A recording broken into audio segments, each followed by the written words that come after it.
अस्सलाम वालेकुम everyone. So let's start an amazing topic. Obviously मेरा फेवरेट टॉपिक है। तो as I have discussed previously in my video, जिसमें हमने यही डिस्कस किया था चेंजिंग ग्लोबल डायनामिक्स वगैरह और पाकिस्तान फॉरेन पॉलिसी, उसी तरह का मिलता जुलता है, लेकिन कुछ पॉइंट्स एक्स्ट्रा होंगे, कुछ कम भी हो सकते हैं। तो लेट्स डिस्कस क्या है। वैसे तो है तो सेम टॉपिक, लेकिन फ़िलहाल इसमें कुछ चीज़ें चेंजिंग्स होंगी, तो हम देख लेते हैं क्या है। अच्छा जी, तो टॉपिक है global power dynamics and Pakistan foreign policy. तो पहले ग्लोबल पावर डायनामिक्स को हम समझेंगे। इंट्रोडक्शन आ गया, फिर आ गया understanding on going global power dynamics and the changing world order. अच्छा, अब इसको समझना है, मतलब कैसे चेंज हो रहा है वर्ल्ड ऑर्डर और क्या पावर डायनामिक्स चल रही ही हैं दुनिया के अंदर। ठीक है, ये समझने की ज़रूरत है। तो first of all, second decade of 21st century is called as the age of uncertainty by academia.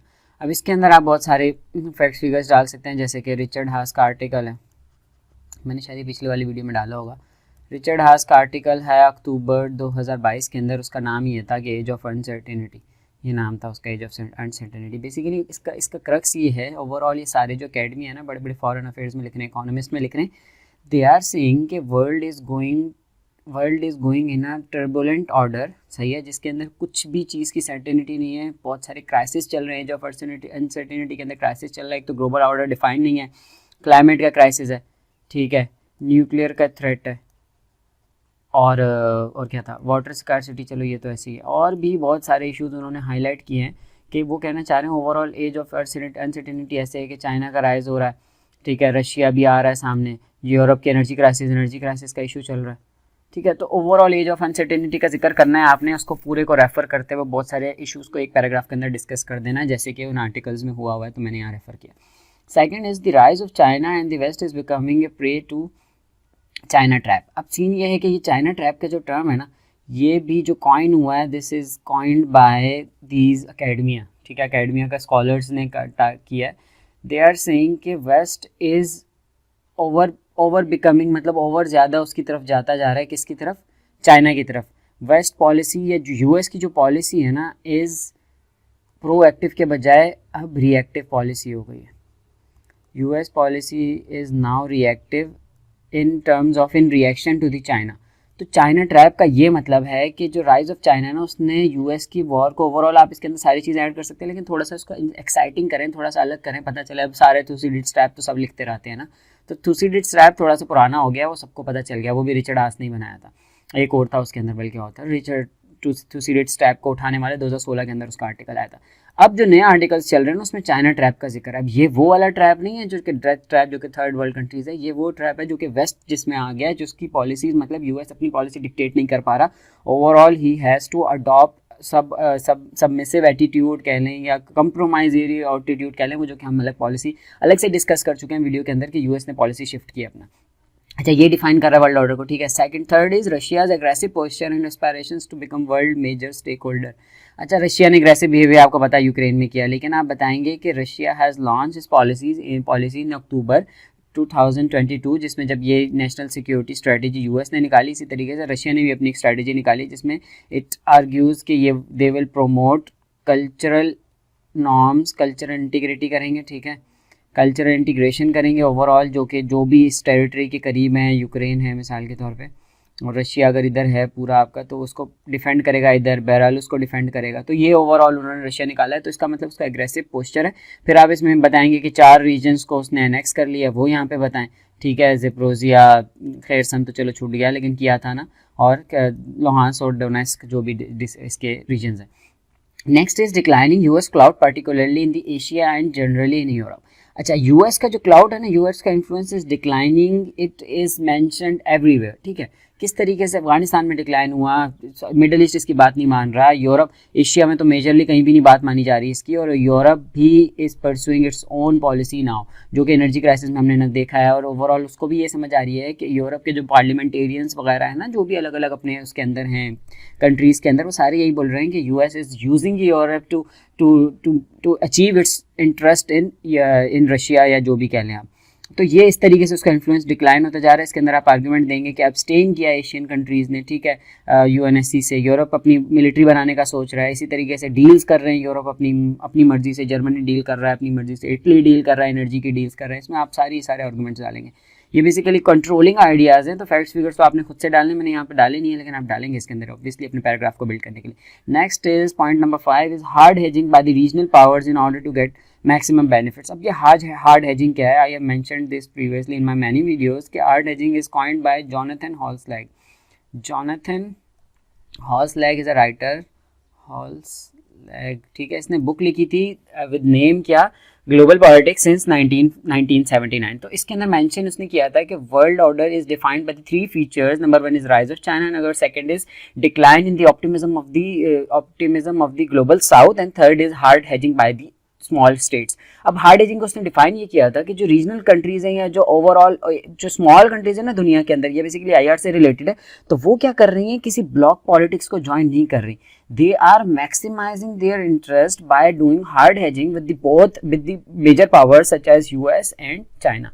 तो इस तरीके से ये अपना हार्ड हेजिंग का प्रोसेस मैं यहाँ पे एक्सप्लेन करूंगा, पूरी बुक का रेफरेंस दूंगा और उसको फिर एक्सप्लेन करूंगा कि किस तरीके से करती जा रही है। उसके अंदर एक रेलेवेंट एग्जांपल ये है कि India is pursuing independent foreign policy, Pakistan is doing somewhat independent policy, Bangladesh is doing, Saudi Arabia बहुत रेलेवेंट एग्जांपल, उसकी तो अलग पॉइंट बनाना चाहिए हमें, यूएई इज डूइंग, और यूएस अपनी तरफ से उनके ऊपर सैंक्शंस भी लगा रहा है, इनको धमकियां भी दे रहा है, जैसे कि यूएई को उसने फेटअप में डाला है फेब 2022 के अंदर। लेकिन इस तरह हो नहीं रहा क्योंकि एक वर्ल्ड ऑर्डर चेंज हो रहा है, इस वजह से कंट्रोल नहीं हो पा रहा यूएस का, जो कि हमारा आर्ग्यूमेंट है असल के वर्ल्ड ऑर्डर चेंज हो रहा है।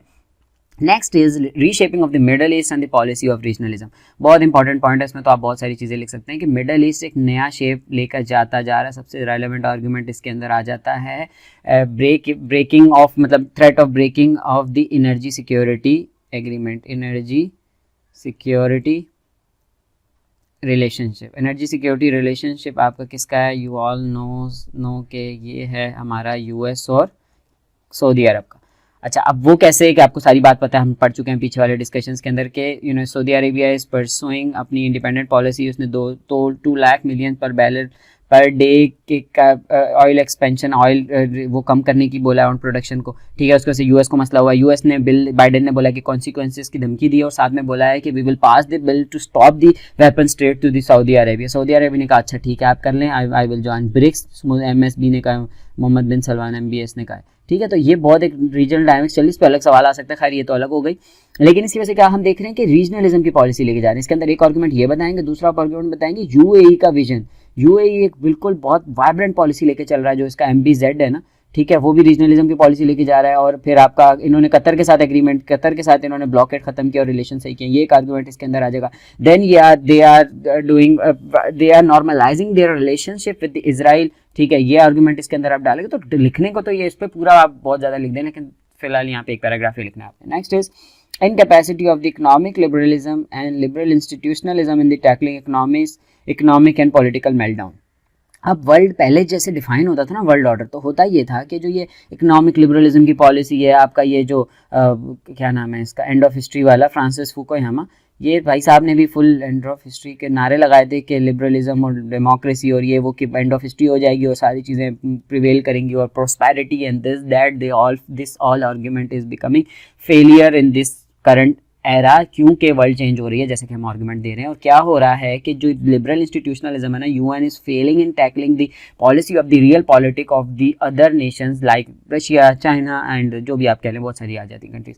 तो इस तरीके से ये ना तो इकोनॉमिक इश्यूज को देखता जा रहा है, इकोनॉमिक्स आर प्रिडिक्टिंग कि भाई रिसेशन इज ऑन स्पॉट, और this is kind of a unique recession in the world is going to face a unique kind of recession. Economics की पूरी रिपोर्ट है इसके ऊपर, ठीक है। दूसरा पॉलिटिकल मेल्टडाउन तो आपको नजर आ ही रहा है ना, पूरे पॉपुलिस्ट लीडर्स ऊपर आए हैं और पूरा एक डेडलॉक क्रिएट हो गया, यूएन फंक्शनिंग नहीं हो रही, यूनाइटेड नेशंस सिक्योरिटी काउंसिल का एक डेडलॉक बना हुआ है। तो ये पूरा हमें नज़र आ रहा है कि इनकैपेसिटी ऑफ इकोनॉमिक इंस्टीट्यूशन से, तो ये सारी चीज़ें ये भी शो करती है कि आपका वर्ल्ड ऑर्डर चेंज हो रहा है। ये सारे में डायनामिक्स, आर्गुमेंट मेरा एक ही होता है, मैंने पहले बताया ना कि आप आर्गुमेंट को एक्सपैंड करते हैं, अपने सब एस्पेक्ट से अपने टॉपिक को एक्सप्लेन करते हैं। तो ये सारी बातें ये एक्सप्लेन करती जा रही है कि world is now going to transition into another stage, जो कि हमारी मल्टीपोलर कह लें या जो भी कह लें आप उसको।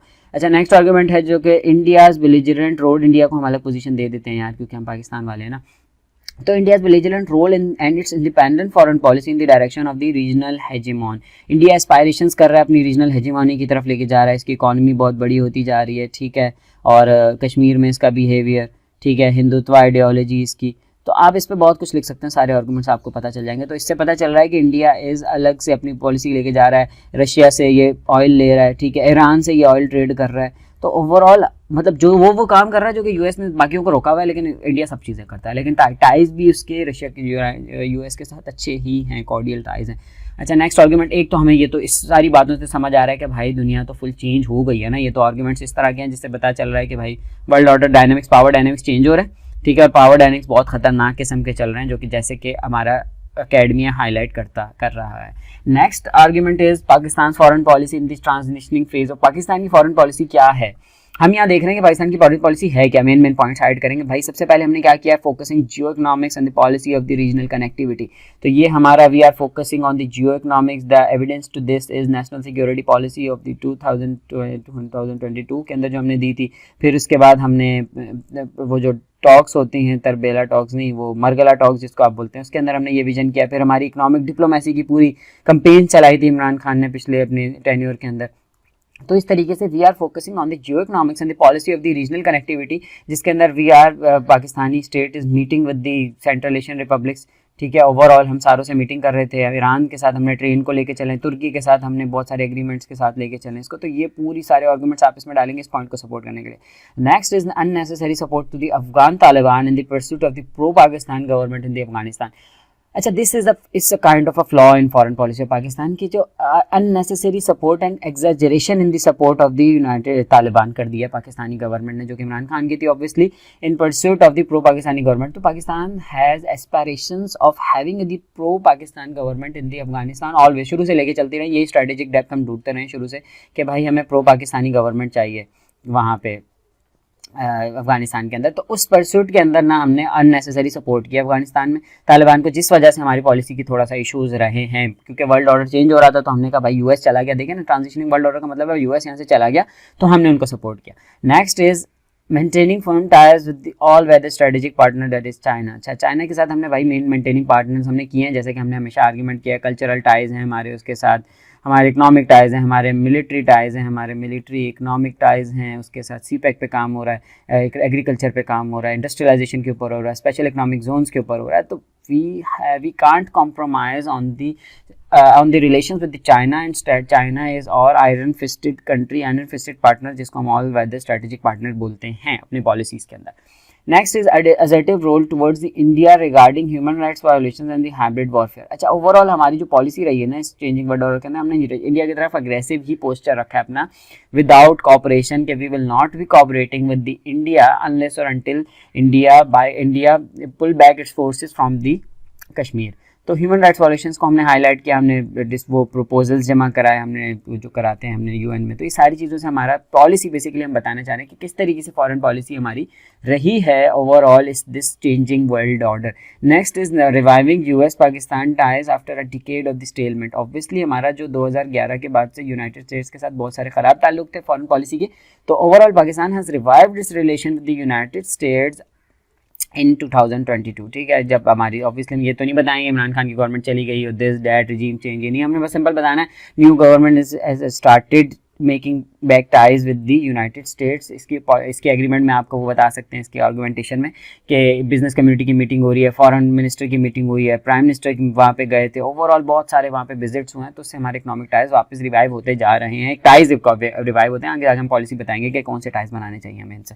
Next is united Islamic world with the policy of the friendliness and cooperation. Quaid-e-Azam की कोटेशन जो कि मैं कोट करता रहता हूँ, आप यहाँ पे वो लगाएंगे, ठीक है। Next you will be adding here the वो जो OIC की थी आपकी मीटिंग हुई थी मार्च 23 को, ठीक है, 28 वाली मेरे ख्याल में, ठीक है, और एक 2021 की दिसंबर में हुई थी, वो दोनों को आप हाईलाइट करेंगे यहाँ पे कि किस तरीके से Pakistan is Pakistan is uniting the Islamic world by pursuing the policy of. इसमें फिर हमने वो सॉन्ग भी निकाला था, वो अली जफर वाला जो था, वो भी बड़ा, मतलब इससे ये पता चल रहा है कि we are promoting the soft power of the Islamic world, ठीक है। ये हमारी पॉलिसी रही है ओवरऑल किसके अंदर, in this transitioning world order के अंदर। अच्छा, अब हमें इसमें रोड ब्लॉक्स क्या मिले थे, क्या मसले मसाइल पेश आए थे पाकिस्तान को in pursuing the independent foreign policy of for for promoting its national interest. सबसे पहला है US strategic competition puts Pakistan in the conundrum. Obviously यार इससे ज़्यादा और क्या अभी खुली बात होगी कि हमें कितना हमारा यूएस के साथ हिस्टोरिकल टाइज रहे हैं और हम हमेशा से इनके साथ रहे हैं। 19 शुरू में बायलैटरल सीटो सेंटो हमने ज्वाइन किया, उसके बाद then we join Soviet Union war with Soviet war लड़ी फ्रंट लाइन स्टेट पे, then we join war on terrorism with the United States. Overall aid मिली हमें, इकोनॉमिक एड मिली, मिलिट्री असिस्टेंस पाकिस्तान ने एक्वायर की। Then comes China. चाइना तो obviously हमारा all weather strategic partner जैसे कि हम ऊपर डिफाइन करके आए। तो इन दोनों की rivalry overall is a main issue for the Pakistan in this changing world order in pursuing independent foreign policy. एक की तरफ टिल्ट करते हैं तो दूसरा अपनी तरफ से भी रिएक्शन करता है, क्योंकि यूनाइटेड स्टेट के ऊपर डिपेंडेंस है पाकिस्तान की इकनॉमी की, इकनॉमिक रेमिटेंसेज, इकनॉमिक एक्सपोर्ट्स हमारी वहाँ पे जाती हैं। तो इस वजह से यूनाइटेड स्टेट्स के ऊपर dependency and China is investing in Pakistan, तो चाइना के साथ भी बनाने की मजबूरी है। तो overall Pakistan is in the conundrum, is in international situation of the in this current era. Next policy is terrorism and the chaos in Afghanistan are hampering Pakistan region of the geo economics. बहुत argument आपको सब कुछ नजर आ रहा है कि terrorism and chaos हो रहे हैं। आप इसके अंदर आर्गूमेंट्स डालेंगे, यू विल ऐड दीज और दिस आर्गूमेंट के जब टेररिज्म आया तो टेररिस्ट अटैक्स जो हुए हैं ना, 272 अटैक्स हुए हैं since Afghanistan take over, 272 attacks. This report was by South Asia terrorism portal के ऊपर ये रिपोर्ट आई थी, जिसमें 272 अटैक्स का इन्होंने बताया सिंस अगस्त 2021, जब से वो आए थे 15 अगस्त से लेके मार्च 2022 तक। ठीक है, तो this you will add this in order to substantiate your argument. अच्छा, इससे फिर हमारा जियो इकोनॉमिक्स का विजन खराब हो रहा है, क्योंकि ओवरऑल हमारी जो प्रोग्रेस थी इकोनॉमिक डिप्लोमेसी की वो हॉल्ट हो गई है। ठीक है, तो ये सारा आर्गूमेंट बनाएंगे। Next point is West Cold War and bloc politics mentality is a hurdle in finding new arenas। हो ये रहा है कि वेस्ट की कोल्ड वॉर को हमने जिक्र किया है यहाँ पे, रशिया और वेस्ट की और ब्लॉक पॉलिटिक्स मेंटालिटी को हाईलाइट किया कि उसकी वजह से हम लोग न्यू एरिनास को एक्सप्लोर नहीं करते जा रहे, because they are limiting the third world countries to join their blocs to join their blocs in this cold war. तो जो कि पाकिस्तान ने भाई बोला हमने नहीं ज्वाइन करना, और इसका आर्गूमेंट आप सबसे पहले ये बता सकते हैं कि जो जब ये यूनाइटेड नेशन जनरल असेंबली का सेशन था, then these western countries 24 western countries have influenced Pakistan by writing the letters to the foreign diplomats कि आप सपोर्ट करें रशिया को। तो ओवरऑल एक कोल्ड वॉर मेंटालिटी कह लें या कॉलोनियलिज्म का, इसको basically new form of imperialism भी बोल सकते हैं। ये बहुत अच्छा आर्गूमेंट आ जाता है इसके अंदर कि उन्होंने बेसिकली फोर्स किया पाकिस्तान को to join to support the Ukraine in this United Nation General Assembly. तो जो कि पाकिस्तान ने एब्सटेन किया, भाई हमारी मर्जी, हम जो भी करें। तो ओवरऑल ये कौन सा तरीका है आप हमें वो फोर्स कर रहे हैं या ये कौन सा आप इन्फ्लुएंस कर रहे हैं, ये तो मतलब इंडिपेंडेंस सोवरेनिटी को वायोलेशन होती है। खैर, ये हमारा आर्गूमेंट है। Next is world has turned blind eye towards India's blatant human rights violation। Overall India एक बहुत बड़ी इकोनॉमी है, इस वजह से दुनिया इनकी तरफ कोई रिएक्शन नहीं करती। ओवरऑल यूनाइटेड नेशन ने बोला है कि बहुत सारी ह्यूमन राइट्स वायलेशन हो रही है, लेकिन still nothing has happened with the India. किसी ने कोई सेंक्शन नहीं लगाया, किसी ने कोई नहीं किया। एक जर्मनी ने कुछ थोड़ी बात की थी मेरे ख्याल में। अब कोई भी कंट्री कोई बात करता है तो इंडिया बायकॉट कर देता है उसका। ओवरऑल अगर पाकिस्तान के हक में कोई बात करता है और फिर उनको कॉन्सिक्वेंसेस फेस करने पड़ते हैं। Next is balancing between the KS and Iran. अच्छा, ये मेन टारगेट है कि Pakistan has to balance its ties with the relations with the Iran and the Saudi Arabia. लाजमी चीज़ है, ऑब्वियसली हमारे रिलेशन शुरू से अच्छे रहे हैं। इसमें फिर वो यार आप यमन का आर्गूमेंट डालें, इसके बाद आप टाइज का आर्गूमेंट डालें, बहुत चीज़ें हैं। यूनाइटेड स्टेट्स हमें सपोर्ट कर रही है, इसके ऊपर अलग सवाल किया, वही सारी चीज़ें आ जाती हैं।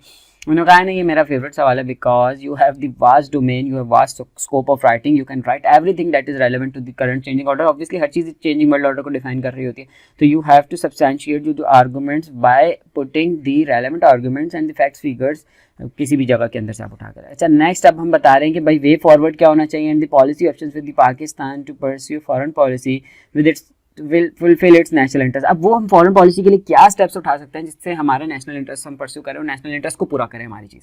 अच्छा, सबसे पहले क्या है, Pakistan can adopt a policy of the hard hedging and avoid getting embroiled in the chess game of the great powers. अच्छा, ये बहुत इंपॉर्टेंट पॉइंट है, ऊपर हम पहले बात पूरा डिस्कस कर चुके हैं। हार्ड हेजिंग क्या करना है, तो हमें अडॉप्ट करने की जरूरत है इस हार्ड हेजिंग को। आप इसमें बुक रेफर करेंगे, ठीक है।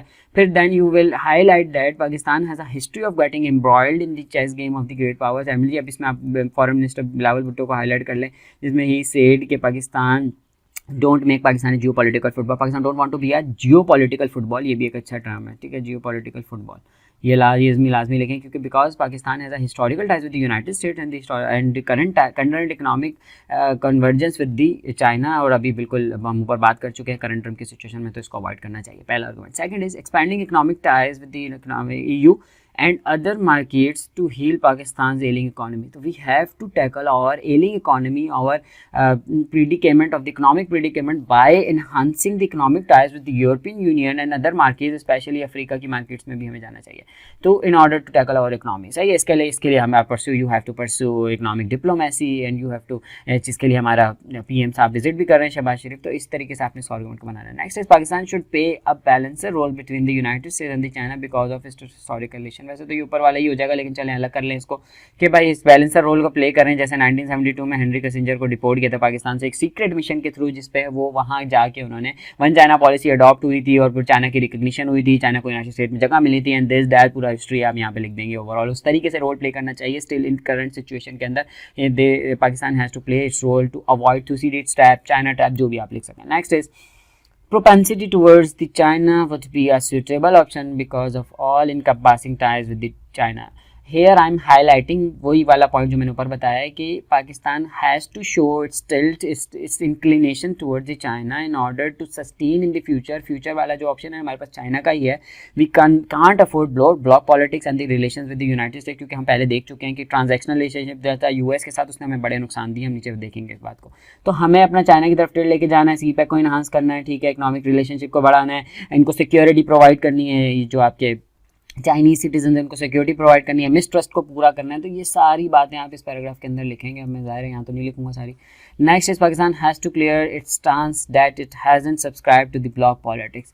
Pakistan hasn't subscribe to the block politics. Pakistan is not going to become a geo political football in this era of great power rivalry कह लेंगे, जो भी in this era of multipolar world, in this era of decade of century, जो भी आप कह सकते हैं. भाई पाकिस्तान नहीं सब्सक्राइब करेगा. Pakistan is pursuing Jio economics policy, जो कि उसकी नेशनल सिक्योरिटी पॉलिसी के अंदर मेंशन है.